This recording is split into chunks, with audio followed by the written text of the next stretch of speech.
ये कहानी है दो दोस्तों की और उनकी दोस्ती की शुरुआत हुई थी अभी कुछ ही दिन पहले हॉस्पिटल के कमरे से, जिसमें वो दोनों एडमिट थे। तो दोनों में से एक को कुछ ही दिन पहले पैरालाइज का अटैक आया था। गर्दन से नीचे की उसकी पूरी बॉडी पैरालाइज हो गई थी। वो अपनी एक उंगली तक नहीं हिला सकता था और पूरे दिन जो भी नर्स उसके पास आती बस वो उसको यही बोलता रहता कि मुझे कोई ऐसा इंजेक्शन दो जिससे मैं मर जाऊं, मैं और जीना नहीं चाहता, ऐसी जिंदगी का मैं क्या करूं।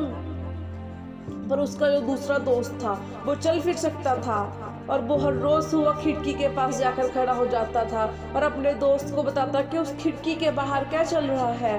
बिल्कुल नीला आसमान है, सफेद बादल है, हल्की हल्की सी हवा चल रही है और पंछी उड़ रहे हैं। एक बहुत ही सुंदर बीच है, यहाँ पर बच्चे मिट्टी के खिलौने बना रहे हैं और कुछ लोग जॉगिंग कर रहे हैं, कोई एक्सरसाइज कर रहा है। सनसेट के टाइम पानी पूरा गोल्डन हो जाता है और चमकने लगता है। शुरू में जब वो ये सब बता रहा था तब उसके दोस्त पर इतना असर नहीं हुआ, लेकिन धीरे धीरे उसके अंदर जीने की चाह बढ़ने लगी।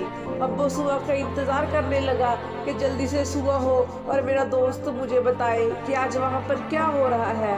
कुछ दिन ऐसे ही चलते रहे। फिर एक दिन जब वो सुबह उठा उसने देखा कि सामने वाला बेड तो खाली है। फिर उसने नर्स को बुलाया और उससे पूछा क्या वो डिस्चार्ज हो गया है। नर्स ने कहा आपको तो उन्होंने बताया होगा, उनके पास तो कुछ ही दिन बाकी थे और कल रात उनकी डेथ हो गई। ये सुनकर के उसके अंदर की उम्मीद पूरी तरह से टूट गई कि सिर्फ वो ही तो इंसान था जो उसको बाहरली दुनिया के बारे में बताता था।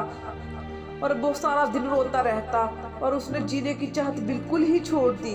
लेकिन दूसरी ही तरफ से उसके अंदर एक नई चाह पैदा हुई कि काश मरने से पहले एक बार मैं खुद अपनी आंखों से देखूं कि इस खिड़की के बाहर वाली दुनिया कैसी है। जैसे जैसे उसकी ये चाह बढ़ने लगी उसके अपने अंदर एक अजीब सी एनर्जी महसूस होने लगी और एक दिन उसने अपनी पूरी ताकत लगा दी और किसी तरीके से वो बेड से नीचे गिरा और पकड़ पकड़ कर किसी तरह से जब खिड़की तक पहुंचा और खड़ा हुआ। जब खिड़की के बाहर देखा तो उसने गुस्से के साथ नर्स को आवाज लगाई और उससे कहा ये तुमने काली दीवार क्यों खड़ी कर दी। तो नर्स को समझ ना आया और वो बोली कि मुझे 5 साल हो गए यहाँ पर काम करते, तब से तो ये काली दीवार ही है यहाँ पर। उस आदमी ने कहा जेकर ये दीवार 5 साल से यही है तो मेरे दोस्त ने मुझे झूठ क्यों बोला।